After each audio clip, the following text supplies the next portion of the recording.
नमस्कार दोस्तों, मैं हूं प्रशांत और आप देख रहे हैं ब्रेकिंग बैरियर्स। दोस्तों, मैं आज बात करने वाला हूं मोदी जी के बारे में। अब मोदी जी ने 2014 से जो चालू किया, एक्चुअली 2001 से ही चालू किया, लेकिन हम थोड़ा 2014 के पहले का जो ये है कालखंड है उसके बारे में हमने बात की। हम 2014 से आज तक इसमें इन्होंने क्या किया, इम्पोर्टेंट क्या किया, ये अभी फिर से दोहराने की, सबको बताने की ज़रूरत है। और ये मैं नहीं बताऊंगा, क्योंकि कैसे होता है, अगर मैं बताऊं तो उसमें वेटेज नहीं आएगा। सही। अगर अपने अपने घर वाला कोई है, उसके बारे में कोई मैं अच्छा बताने लगूँ तो लोग बोलेंगे घर वाला ये तू बोलेगा ही। लेकिन जब आपका पड़ोसी उसके बारे में बोलता है, अपने घर वाला जो अच्छा है, वो पड़ोसी बोलता है अरे यार इनके घर में जो इनका भाई है जो है वो बहुत ही अच्छा है, वो जब तारीफ़ करता है तो उसमें फ़र्क पड़ता है। और अगर वो घर वाला पाकिस्तान हो, जो 75 ईयर से हमें दुश्मन समझ रहा है, हम नहीं समझते, लेकिन वो समझ रहा है हमें दुश्मन, लेकिन अब उनके सोच में भी फ़र्क आने लगा है। मैं अभी जो दिखाने वाला हूँ वो एक टीवी एंकर है, कमल चीमा, और सॉरी यूट्यूब चैनल वाला है, और जो बोल रहे हैं वो है तारिक तरार साहब, तरार। वो है अमेरिकन पॉलिटिकल एनालिस्ट। वो क्या बात करते हैं ये आप एक बार सुनिए, फिर हम उसके बारे में सविस्तर बात करेंगे। They are supporting their motherland. जो सबसे ज्यादा मैं पिछली दफा भी बात की तो कई लोगों ने उसको क्रिटिसाइज किया है। आप इस एंगल से देखें, बार बार इस चीज का कहा जाता है जी कि वो मोदी इज रेसिस्ट, आरएसएस, दितुआ का आईडी। यार Hindustan is for Hindus, it is their country.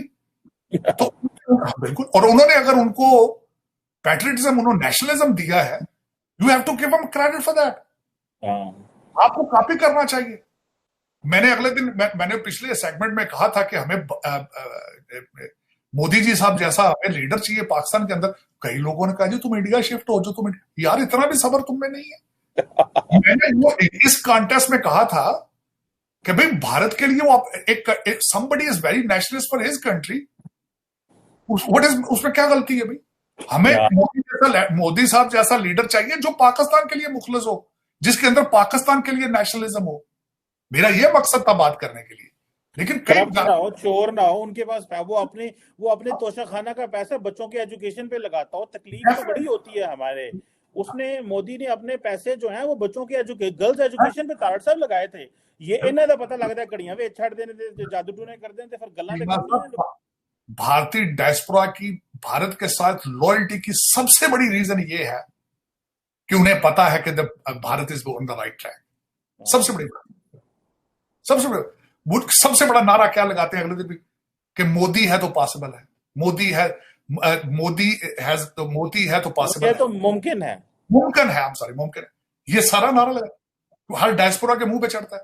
अब डायस्पोरा अपनी जेब से पैसे लगा के आता है मोदी साहब के जलसों में, करके दिखा लेंगे। अब मैं बता रहा हूं कि दुनिया के अंदर जो नेशनलिस्ट मूवमेंटें चली हैं सारी, सबसे ज्यादा सक्सेसफुल मोदी साहब की चल रही है। अगर वो उसकी, मैं ये कहूं कि उसकी कॉपी कर लो तो तकलीफ से पागल हो जाते हैं। मैं हमेशा पास करप्शन का इतना पैसा है, उनको पता नहीं है उस पैसे के साथ क्या करें। कभी गाड़ियां लेते हैं, कभी कुछ करते हैं, कभी घर बनाते हैं, कभी जहाज लेते हैं, कभी।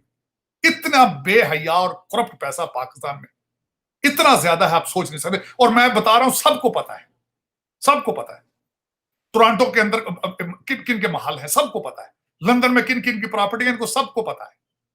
ये सिर्फ नहीं है तो पाकिस्तानी नहीं है, बाकी ये सब कुछ है, सब कुछ है। उनको सारा पता है जो माजी में क्या हो रहा है, आज क्या हो रहा है, क्या कर रहे हैं। मैं कहता हूं चिड़ी पर नहीं मार सकती इनकी मर्जी के बगैर पाकिस्तान के अंदर। लेकिन ये कि पाकिस्तान के बारे में बात नहीं सोचा। क्यों सोचे, क्या जरूरत सोचने।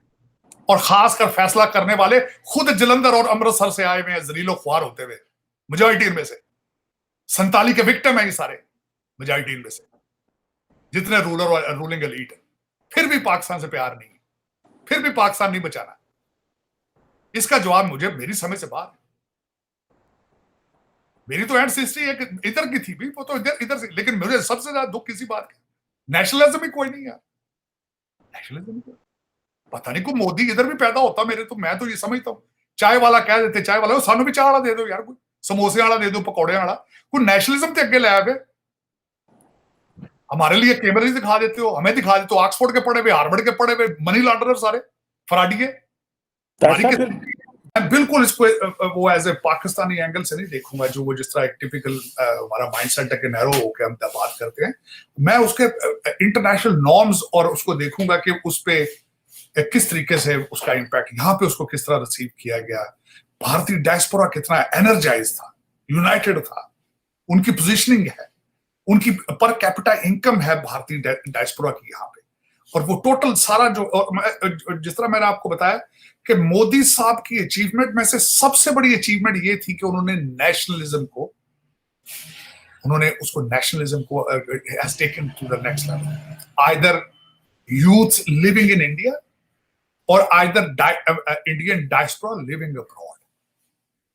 अब मैं उसकी छोटी सी मिसाल लेता हूं, एक क्वेश्चन दिया गया यहां पे, मैं कई दफा बात करता रहता हूं लोगों से, टैक्स पेयर्स के साथ, लोगों को अमेरिका के अंदर अब टैक्स देने से तकलीफ होती है क्योंकि उनको नजर आता है हमारा टैक्स किसी अच्छी जगह पे नहीं जाता, उसका मसरफ जो है वो ठीक नहीं है, करप्शन।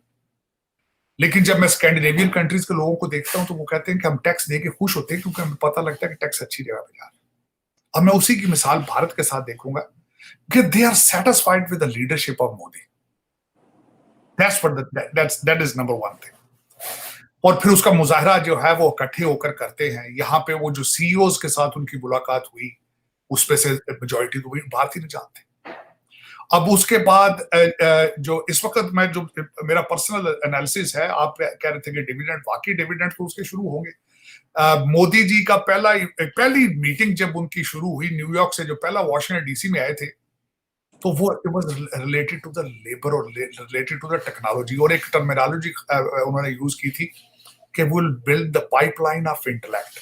हम अमेरिका के पास टेक्नोलॉजी है, हमारे पास यूथ है, तो हम दोनों चीजों को जब इकट्ठा करेंगे, that is what our partnership is about, और उसी की आप बात कर रहे हैं। इस वक्त जो सबसे ज्यादा बड़ा कंसर्न है कि अगर कल को ताइवान के अंदर अमेरिका जो है इंटरफेयर करता है, वहां पे जंग शुरू होती है, तो सेमी कंडक्टर का इशू बनेगा पूरी दुनिया के अंदर। उसको सॉल्व किस तरह किया जाएगा, वो सारे का सारा वो भारत के अंदर इसकी मैन्युफैक्चरिंग शुरू करना चाहिए। और उसके बाद आपने जिस तरह बात की है कि नेवल की, आप मुझे ये बताएं पूरी दुनिया में सिर्फ 4 जगह ऐसी हैं जिनके पास जेट इंजन बनाने की सलाहियत है, और मेरा ख्याल उनमें अब भारत भी शामिल होने वाला है। दूसरी एक बात मैं जो है एक नया एंगल आपको यहाँ बताना चाहता हूँ, एक नई चीज शुरू हुई है, वो ये है कि भारत ने बहुत ज्यादा अपने डिप्लोमेटिक मिशन, नई एम्बेसियां खोली हैं, लेकिन आप ये सोचें वो कहाँ है, वो सारी अफ्रीका में है, मेजोरिटी उसमें अफ्रीका में। और उसमें उसका ऑब्जेक्टिव क्या है कि वहां पे चाइना को काउंटर किया जाए वहां, और दूसरा अफ्रीका के अंदर भारतीय असला भारत में मैन्युफैक्चर करके बेचा जाए। अब अमेरिकन टेक्नोलॉजी के साथ असला बनेगा भारत में, बिकेगा जाके अफ्रीका में। इस वक्त रशिया सबसे ज्यादा आगे था अफ्रीकन कंट्रीज में असला बेचने के लिए, लेकिन यूक्रेन की वार की वजह से वहां पे एक वैक्यूम क्रिएट हुआ है अमेरिका, और दूसरा उस वैक्यूम में हम सरप्राइज, मैंने शायद पहले भी आपको कहा था कि भारतीय मिलिट्री अटैचेस अपनी अपनी एम्बेसियों में उनको बुला के ट्रेन किया गया है कि how to sell the armaments there. तो ये एक ऐसा प्रोसेस शुरू हो चुका है, मैं समझता हूं कि अगर इसी स्पीड पे चलता रहा तो देयर इज नो डाउट कि इंडिया विल बी द, मैं पहले एक लफ्ज इस्तेमाल करता था रीजनल सुपर पावर, लेकिन मेरे ख्याल में मैं I wanted to take it to the next level. जिस तरीके से भारत ने बर्तानिया की इकोनॉमी को सुपरसीड किया था, मैं समझता हूँ there is no doubt in the future कि अमेरिका इंडिया जो है will be getting a permanent seat at the security council and rise as अच्छा, तो आपने एक क्लिपिंग सुनी है, राइट? उनमें अंदर से जो भावना आ रही है वो सच्ची भावना है कि मोदी जी जो कर रहे हैं हिंदुस्तान के लिए, और उन्होंने बोला भी है हिंदुस्तान हिंदुओं के लिए, अगर वो हिंदुओं के लिए कर रहा है तो उसमें बुरा क्या है, इट्स नॉट रॉन्ग।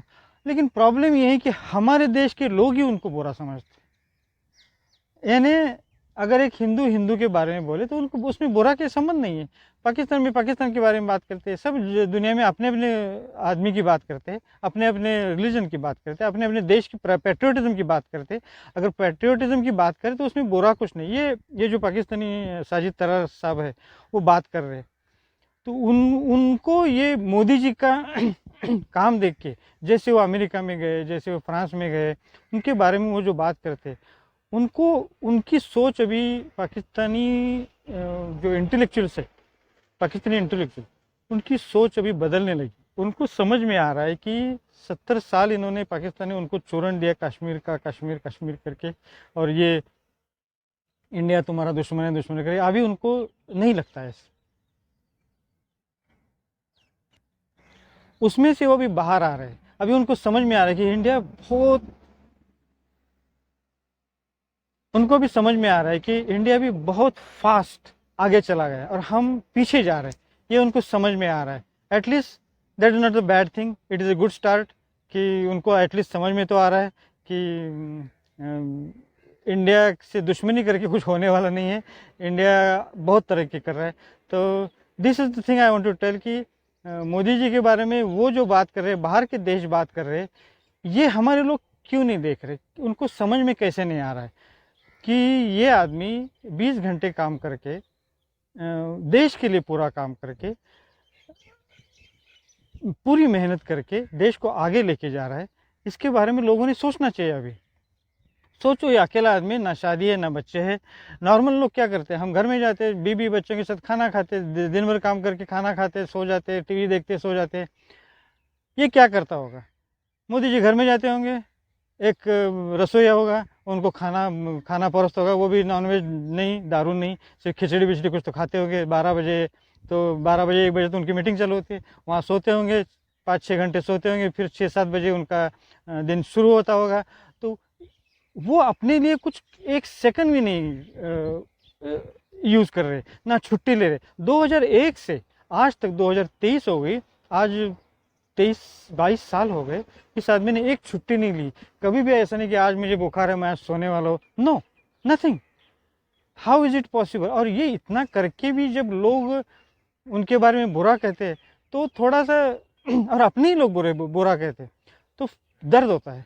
इन लोगों ने सोचना चाहिए कि ये जो जिनके पीछे पड़े हैं, ये कांग्रेस हो या ठाकरे हो या पवार हो या ममता हो, केजरीवाल हो, लालू हो, मुलायम हो, स्टालिन हो, जो भी है, केसीआर हो, जो भी है, वो आपके लिए काम नहीं कर रहे।